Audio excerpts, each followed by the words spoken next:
Private matter, تب سے لے کر اب تک یورپ کا قانون ایک چور کا اصول اپنائے ہوئے، religion is a private metre.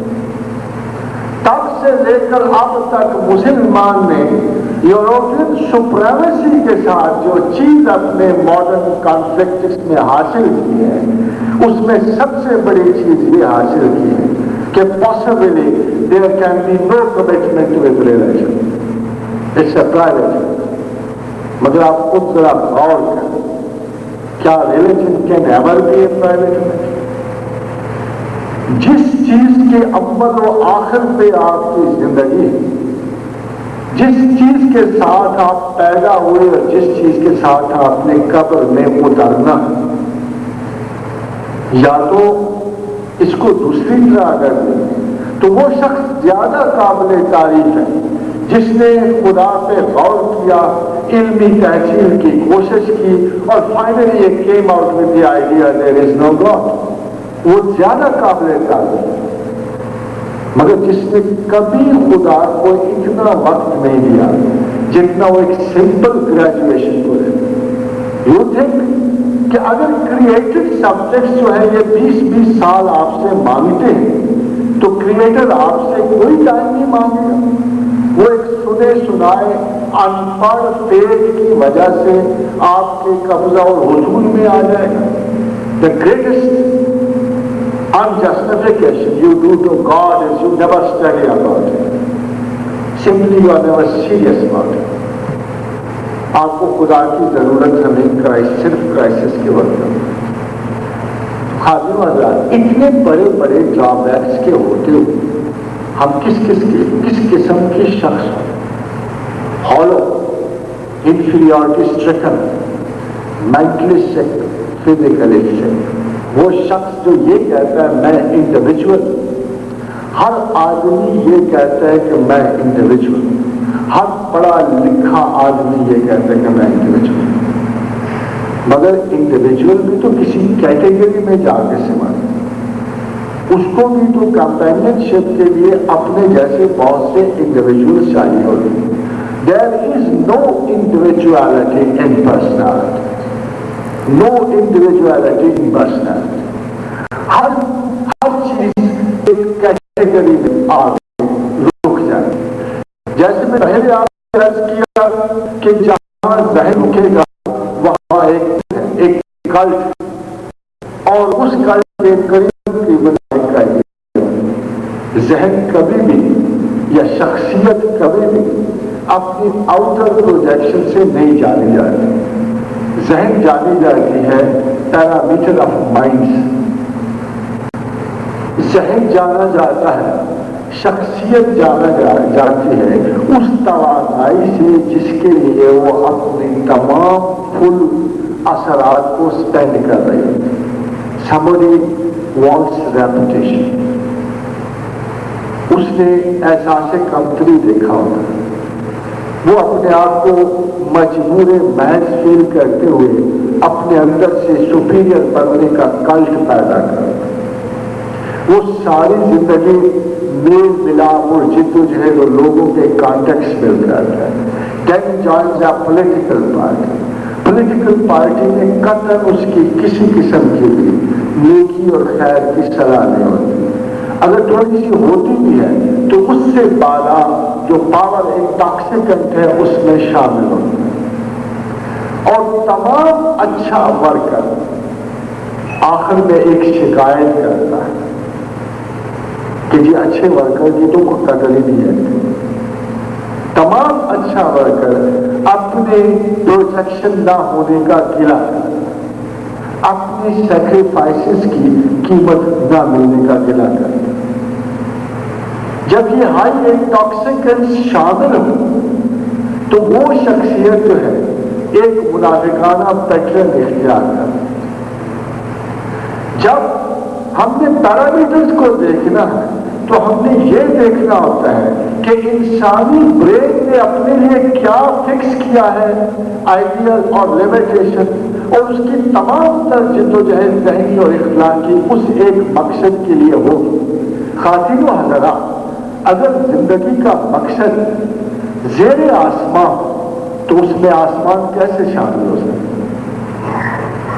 اگر زندگی کے مقصد میں کبھی علم و حکمت کا خالق موجود نہ ہو، خدا موجود نہ ہو، تو آپ انٹلیکچوئل کیسے ہو سکتے؟ آپ کیسے ریمبرو کی پینٹنگ دے کر آپ انٹلیکچوئل ہو جائیں، یا شارٹ کو پڑھ کر انٹلیکچوئل ہو جائیں؟ آپ کو شاید پتہ نہیں کہ وہ اپنی ذات میں اتنے ٹوٹے پھوٹے اور کنفیوز لوگ. Even the presentation of a word of sin ایک بڑا فالتو سا لفظ، مگر وہ جیسے باٹلر نے کہا کہ writer's every word is an act of generosity. Writer's every word is an act of generosity. مگر کبھی آپ نے رائٹر کو دیکھا وہ کتنا بخیل اور خسیس ہوتا کہ لفظ میں تو جنرosity دے رہا ہوں. And I have seen many writers. آپ یقین جانے میں نے ادیب سے بخیل مدثر اور کنجوس کو نہیں پایا. ایک طرف سخاوت کے دریا بہا رہا ہوتا اور خسیس ہوتا کہ لفظ میں تو جنرosity دے رہا ہوں. And I have seen many writers. آپ یقین جانے میں نے ادیب سے بخیل مدثر اور کنجوس کو نہیں پایا. ایک طرف سخاوت کے دریا بہا رہا ہوتا اور اپنی پرسنل لائف میں وہ اتنا تنگ دل ہوتا ہے، اتنا خسیس ہوتا ہے کہ اٹ از انمیچنیبل کہ جو ہائر ویلیوز کی پریزنٹیشن کر رہا ہے وہ اپنی پرائیویٹ لائف میں ایسا ہو سکتا ہے. Because he has never bothered to understand himself. شخصیت اسی وقت سمجھ آتی ہے جس میں سب سے پہلے سیلف انالیسس شامل ہے. پہلے آپ کو یہ دیکھنا ہے کہ آپ کیا ہیں، آپ کیسے شخص ہیں، اور پھر اس کے بعد آپ کو ایفرٹ نہیں کرنا. آپ کی پروجیکشن جو ہے وہ کسی قسم کا میڈیا نہیں مانگے. جب آپ اندر سے جیسے ہیں ویسے ہوں گے تو ایک نیچرل فلو آؤٹ جائے گا. آپ دیکھیے ایک چھوٹا سا کمپلیکس شخصیت کو مسخ کر دیتا ہے. ایک ہلکی سی محرومی بندوں کو کہاں سے کہاں لے جاتی ہے.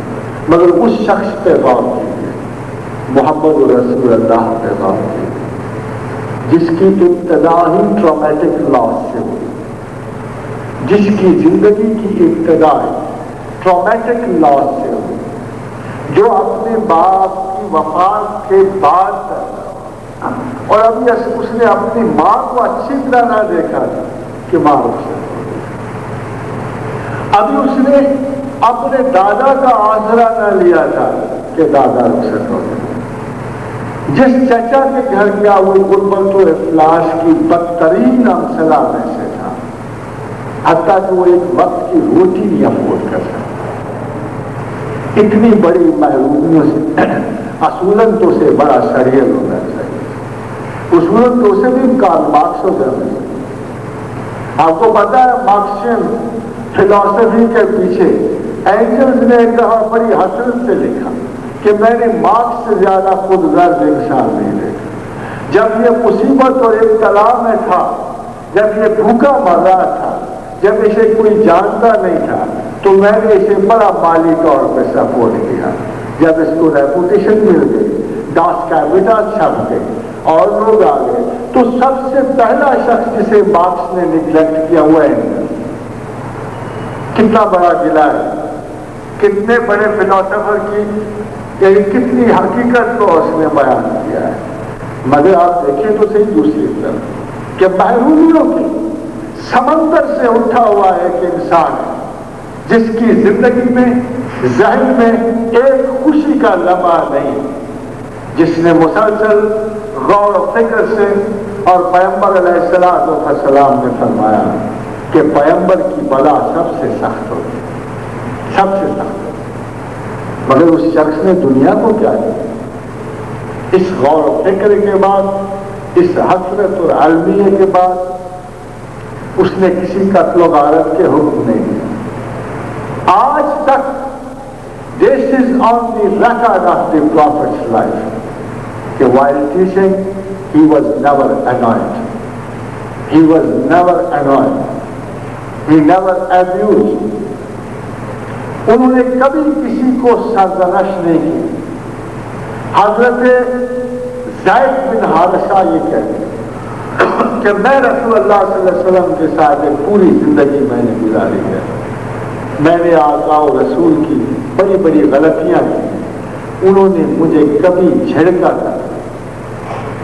سوال یہ پیدا ہوتا ہے, ہم وہ استاد ہیں جو قائل ہیں کہ ڈنڈے کے بغیر کبھی کبھی بچہ نہیں چھوڑا. سوال یہ ہے کہ انتہائی اسپوائلڈ بچوں کو محمد رسول اللہ نے بحیثیت کے استاد کے اٹھا کر ایک ایسا گروہ بنا دیا, ایک ایسا گروہ کہ جن کے بارے میں پروردگار نے, وہ واحد گروہ ہے جن کے بارے میں اللہ نے لکھا کہ ہم ان سے راضی ہوئے, یہ ہم سے راضی. دیکھتے دیکھتے آؤٹ آف اے جنگل آف انسٹنکٹس, وحشت و بربریت, تمرد اور تکبر کے اس ماحول سے اس شخص نے اپنی ذلت اور رسوائی کے باوجود, ان کی سرکشی کے مزاحموں کے باوجود اتنے عظیم استاد کی طرح کام کیا. اگر اس کے باطن میں کہیں منافقت ہوتی, اگر اس کے باطن میں کہیں دوغلا پن ہوتا تو اتنی سٹریس کیسے سہ سکتا. اگر کہیں بھی مجھے زندگی میں میری انر کنفیوژن سے ایک آسرا مل جائے تو میں اسے کیسے چھوڑ سکتا. اس کو دولت دی آفر, اس کو حسن کامل کی دعوت بھی دی, اس کو زندگی کا ہر لالچ کیا, مگر جیسے استاد کا کرینہ ہے, 40 برس وہ ایک معاشرے میں رہا ایک عام انسان کی طرح, اور اس نے اپنے لیے 2 ٹائٹل حاصل کیے. آج کوئی شخص اگر اس استاد پہ شبہ کرے تو وہ اس کا کنٹمپریری تو نہیں ہے, اس کا ہم اثر تو نہیں ہے. اگر کوئی محمد رسول اللہ صلی اللہ علیہ وسلم میں شبہ کرتا ہے تو اس کو اچھی طرح پتا ہے کہ اس کا ماحول اس کی مفاہمت والا نہیں تھا, اس کا ماحول اس کو اپریشیٹ کرنے والا نہیں تھا. مگر 40 برس کے بعد بھی اس شخص کے لیے 2 ٹائٹل اس کے اینٹائی ہیومن معاشرے نے لیے کہ یہ امین ہے, یہ صادق ہے. یہ امین ہے, یہ صادق ہے. اور اس اللہ کے بندے نے ان کو ریفر کیا اپنی شخصیت کے اظہار کے طور پہ, اس نے ریفر کیا. کوہ فاران پہ جب وہ صداقت کا آفتاب طلوع ہوا تو اس نے اپنے لوگوں سے ایک بات پوچھی کہ اے لوگوں, میں تمہیں ایک بات کہنے والا ہوں. اگر میں تمہیں کہوں کہ اس کے پہاڑ کے پیچھے فوج ہے تو تم مانو؟ تو وہ معاشرہ جو اینٹائی ریلیجن تھا, وہ معاشرہ جو اینٹائی مورالٹی تھا, وہ معاشرہ جو اینٹائی ہیومن ویلیوز تھا, وہ اس شخص کو جانتے تھے جو یہ کہہ رہا تھا. تو انہوں نے کہا کہ قسم ہے لات و حمل, انہیں اللہ کی نہیں کہا, ہم نے آج تک تیری زبان سے کوئی جھوٹ نہیں سنا, اور ہم نے آج تک دیکھا نہیں کہ تو نے کوئی امانت ضائع کی. تو امین ہے, صادق. اگر تو کوئی بات کہے گا تو ضرور سچ مانے. حتیٰ کہ آپ یقین جانیے کہ مورخین سیرت یہ کہتے ہیں کہ جب اللہ کے رسول نے یہ بات کی تو کچھ لوگوں نے بھاگنا شروع کر دیا کہ محمد یہ کہہ رہے ہیں کہ اس پہاڑ کے نیچے فوج ہے, تو یہ تو کبھی ہو ہی نہیں سکتا کہ محمد غلط کر. کچھ لوگوں نے گھروں کو بھاگنا شروع کر دیا کہ ہم سامان اور بچے بچا. تو پھر اس استاد معظم نے کہا کہ اللہ دے نیور بلیو, جہالت, وہ اپنے اپنے کلچ میں الجھے ہوئے تھے.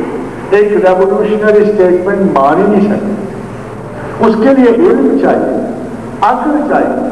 اللہ کو ایک ماننے کے لیے بے پناہ علم و فراست چاہیے، عقل چاہیے، بڑا غور و فکر چاہیے.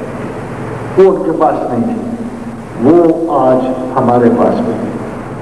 بدقسمتی آج ہم بھی خدا و رسول کی تسلیم اور انکار کے وقت وائی ایکسپٹ وائی ڈینائی. اب دیکھیے برٹرینڈ رسل نے کتنی بڑی حماقت کا ثبوت دیا. اتنا بڑا عالم 20ویں صدی اس کے ساتھ منسوب ریلیجن پہ تنقید کر رہا، کرسچینٹی کو ڈیگریڈ کر رہا، but with a genuine objective one is a great philosopher as such is worth praying on. مگر کسی نے اسے لیٹر کر دیا کہ تم نے کبھی قرآن پڑھا؟ اس نے کہا why should I? All gospel truth is alive. This is what he said. All gospel truth is alive. آپ میں سے کسی نے بائبل پڑھی، آپ دیکھیں گے کہ بائبل اور قرآن میں کوئی قدر مشترک ہے، سوائے اس کے کہ دونوں اللہ کا کلام، سوائے اس کے کہ دونوں پیغمبروں پہ اترے، دونوں کی شرائع مختلف، دونوں کا سٹائل آپ کا ایک ایکسٹریمیٹیز کو پریچ کر، ایک اعتدال پریچ کر. تو مصور عالم نے جب اپنی شخصیت پریزنٹ کی تو بہترین علم اور بہترین اعتدال کو شخصیت قرار دیا، قرآن کو بہترین علم قرار دیا اور محمد رسول اللہ کو بہترین معتدل شخصیت قرار دیا. خاتمہ حضرات، ایک عجیب بات جو دیکھنے میں آئی ہے کہ آپ محمد رسول اللہ نے سوائے وحی کے کوئی غیر معمولی انداز زندگی کی بات ہے. قطعاً ایبسولوٹ نارمل شخصیت، اتنی نارمل شخصیت ہے کہ میں ان کی وجہ سے مصیبت میں پڑا ہوں، بڑی سخت مصیبت. میری زندگی کی کوئی گزرگاہ ایسی نہیں، کوئی گزرگاہ، کوئی طریقے فکر ایسا نہیں جس کی اگلے رہبری پہ محمد رسول اللہ نے میرے لیے نقش پا نہیں چھوڑے.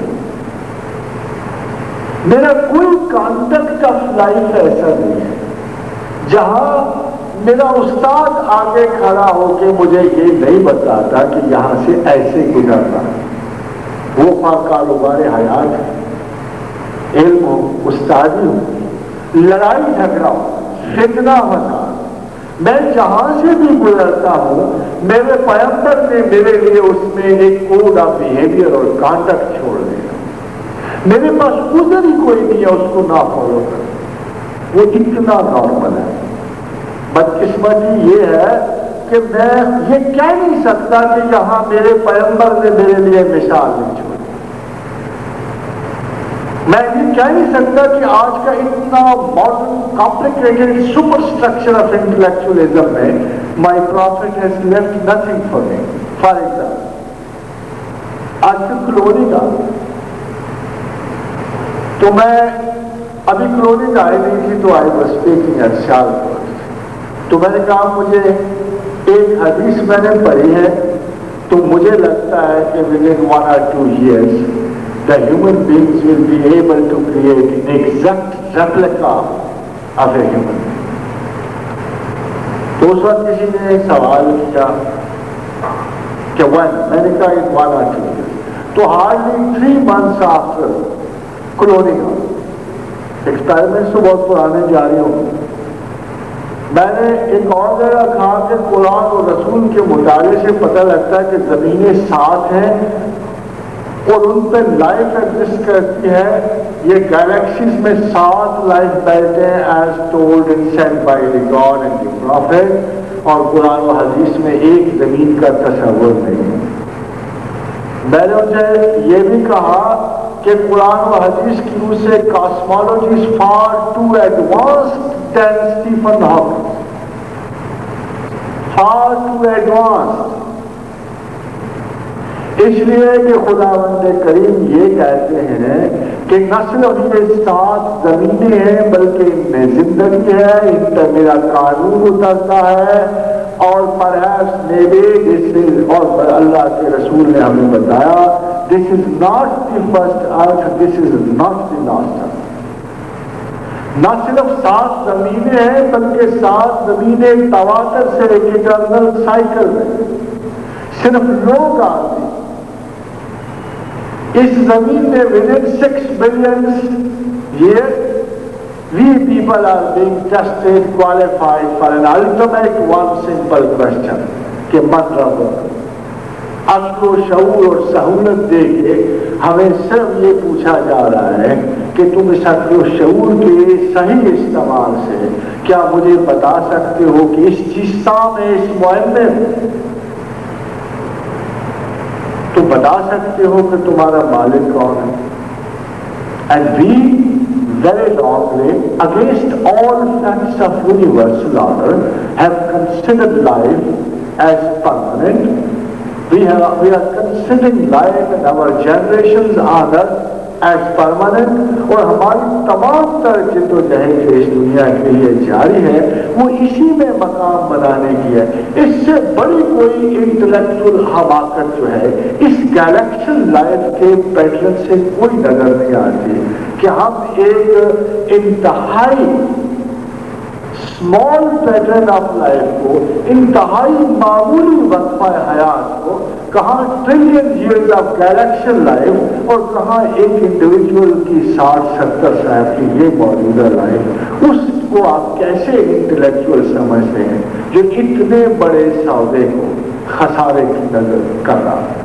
How can you call yourself wise people؟ آپ کو تو آبجیکٹو ریالٹیز کا بھی علم نہیں ہوتا. آپ مذہبی ہو نہ ہو کوئی ایسا عقل مند اور سیانہ انسان ہے کوئی اتنے بڑے گیلیکشن آرڈر میں اپنی زمین اور اس پہ موجود حیات کو ایک ایٹرنل پرپز قرار دے گا ایک انلمیٹڈ پرپز قرار دے گا. ہمیں اچھی طرح پتا ہے کہ decay destruction death inward outward ذرا سا امبیلنس ہے دس ارتھ دس نو ون. اس کے باوجود ہم عقل خویش پہ ناز بھی کرتے ہیں ہم اپنے اندازوں کو درست بھی کہتے ہیں اور ہم سمجھتے ہیں کہ ہماری جنریشن یہاں پرماننٹلی ایگزسٹ کر کے کیا پرپز اچیو کر کیا پرپز آؤٹر گیلیکسیز میں جاتے وہ تو خدا آپ کو سمپلی آفر کر رہا ہے وہ تو خدا ان کو بھی آفر کر رہا ہے جو ابھی مرے نہیں ہیں اور ان کو بھی آفر کر رہا ہے جو صدیوں سے مر چکے. بھائی آؤٹر گیلیکسیز میں جانا نا اس زندگی سے گزر اگر ایسا ہی کرتا ہے تو گاڈ از ٹیلنگ یو بھائی گیلیکسیز میری ہیں داخلہ میری اجازت سے ملے گا میں وہاں حکمران بیٹھا ہوں. یہ طریقہ ہے کوالیفائی کرنے کا. جب تم ایئرپورٹ پہ پہنچو گے قبر جو ہے یہ دوسری دنیاؤں کو کھلنے والا زمین دو رستہ ہی تو ہے. دو ہی تو سوال پوچھے جائیں گے من رب ہوگا تمہارا رب کون تھا من نبی ہوگا تمہارا نبی کون. کوڈ جی ہے آپ نے سوال اچھا جواب دے دیا. آپ کو نورانی گیلیکسیز کے بریلینٹ گیلیکسیز کے رستے کھل گئے. آپ نے جواب غلط دیا تو ڈائگریشن کا جو نتیجہ ہوتا ہے جو غلط رستے پہ پڑ جانے کا نتیجہ ہوتا ہے وہ آپ کے سامنے کر دیں. تو خواتین و حضرات شخصیت خوف حزن ملال عقائد کے اجتماع سے جب تک شخصیت کبھی لیک آف پرائیورٹیز میں بیل نہیں ہوتی. بہترین شخصیت آج بھی وہی سمجھی جاتی ہے جسے اپنی ترجیحات زندگی کا مکمل علم ہو اور جو کسی ترجیح کے لیے مکمل کوشش کرے. مگر ان ترجیحات زندگی کو ہم اس لیے اچھی نہیں کہتے کہ بعض اوقات ایک آبسیشنل پرسنالٹی کو ہم نارمل پرسنالٹی نہیں کہتے. تاریخ عالم نے ہمیں بتایا ہے کہ محمد رسول اللہ جب انتہائی نارمل ٹیچر ہونے کی حیثیت سے when he created a school of normal انہوں نے ایک معتدل سکول پیدا کیا. اب دیکھیں کتنا فرق ہے خدا کے نزدیک اور عام آدمی کے نزدیک. یورپین کانسیپٹ یہ ہے کہ Inconsistency is the virtue of genius. اور اسلامک کانسیپٹ یہ ہے کہ balance is the virtue of genius. کتنا برابر.